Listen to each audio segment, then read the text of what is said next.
Hey guys, it's Beth. Welcome back to my channel and welcome back to the third and final segment of my Happy Fall card process series. This is the last part and I'm using up the last of everything in this segment. The last of the little pattern paper scraps, the cut aparts, and some of the cardstock scraps that I have left as well. This video has been sped up. I do show you the cards as I finish them, but because it's been sped up, it may just be a quick glimpse at them. I will come back at the very end and show you all the finished cards as well as the sketches I used for those cards. And then as always, I will include the link to the card sketches I used in the description box below. I will set you to some music now, and I hope you enjoy. I'll talk to you at the end.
Okay, so the last round of cards are done.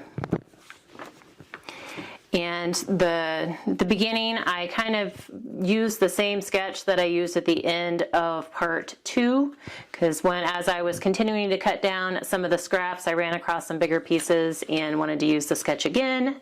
So it is Operation Right Home number 90, and it used up the last D for Dream. And then we get into the smaller scraps, and these were what I was cutting things down to at the end of part 2, just trying to come up with, see how many pieces I could get that were 1 3/4 by 2 for this sketch, or 1.5 inch square for another sketch, just to kind of get an idea of, what else I may need to do, use, or cut things down to. So this is Operation Right Home, sketch number 25. And these are 1 3/4 by 2 inch rectangles. And I did pull in 2 pieces of that Pretty Peach cardstock. And then down here at the bottom, I pulled in some of my washi tape, my peach and gold dot washi tape. And then this is the deconstructed sketch number 110. I don't think I've used this one before, and it's similar to the ones I've done before, but it's, rounded corners on the square pieces and then some additional layers. And so I got 5 of these. And again, just trying to, some of the paper was a little bit plainer than I had expected it to be, so I had to pull in some die cut leaves in a couple places and washi tape just to kind of dress them up a little bit. Here I used the last of the Joys of Fall strip. Like, this is where I had cut it off at an angle after I made the card where it came across here, and I left it like that because had I cut it straight, it was going to cut off the word fall, or cut off the word the, so I just left that as is. Here again, just pulled in some die cut leaves from my stash just to kind of dress up the plainness of the cardstock in that paper. This one actually had enough detail in the patterns that I was fine with that, and then again used one of those angle cut pieces from the Joys of Fall. This one I pulled in a strip of the peach washi tape across the peach cardstock here just to kind of give it something up at the top, and then I also put a strip down here behind my sentiment.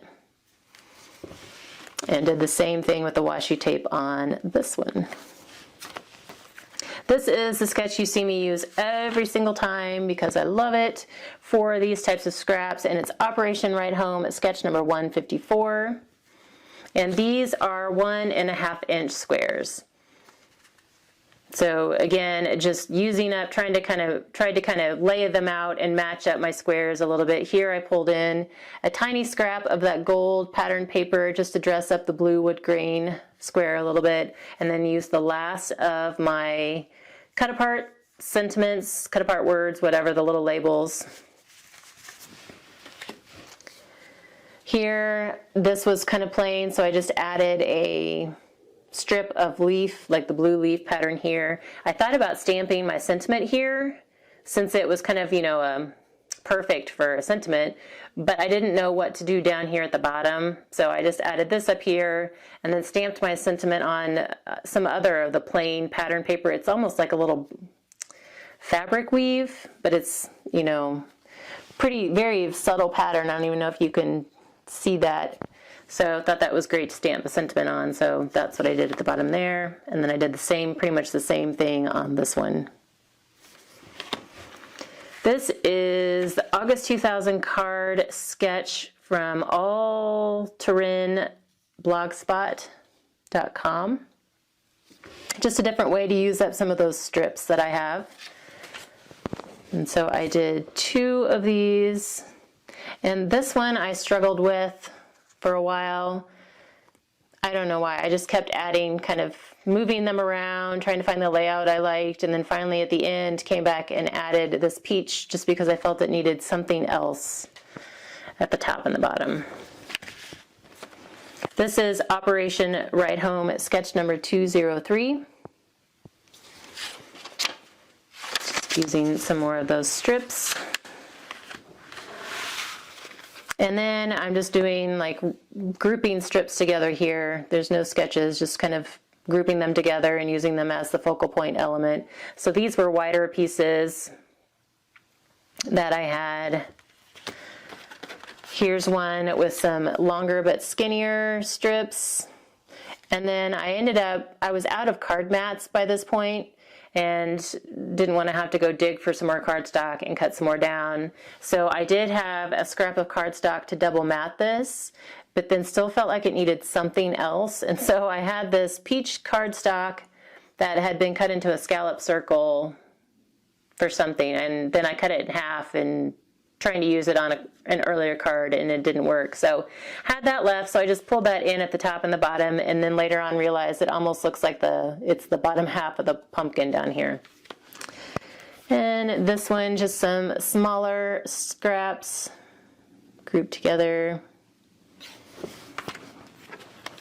And this one used some strips, and then I had some pieces here, like rectangle pieces that I had intended to use on another card and decided against it because I didn't know what to do with them. It was going to be kind of plain, so just decided to use them to back my focal point there. So 18 cards with this round. And then at the end, kind of the process piece, you saw a little bit of what I had left. I had a whole bunch of cardstock strips and pieces, and then a bunch of patterned paper pieces, and I started to go through, at one point I sorted them and then cut them down. Either there were strips and then there were different kind of banner cuts. And so I did go through and cut those down, but I did not record myself doing it because that would have been horribly tedious to watch. And then I recorded the beginning part of me going through and adding those little scraps on the inside of the cards, just so you could get an idea of what I did with them, but then didn't record the whole thing because, again, that would have been horribly tedious and painful to watch. So, but I did go through and add those scraps to the inside of all of my cards, and this is what I have left of the pattern paper. I'm kind of impressed. I don't know that I've ever done this well. So this is that ledger paper I had done some stamping on. I have a couple of those left. These sentiments can be used for anything.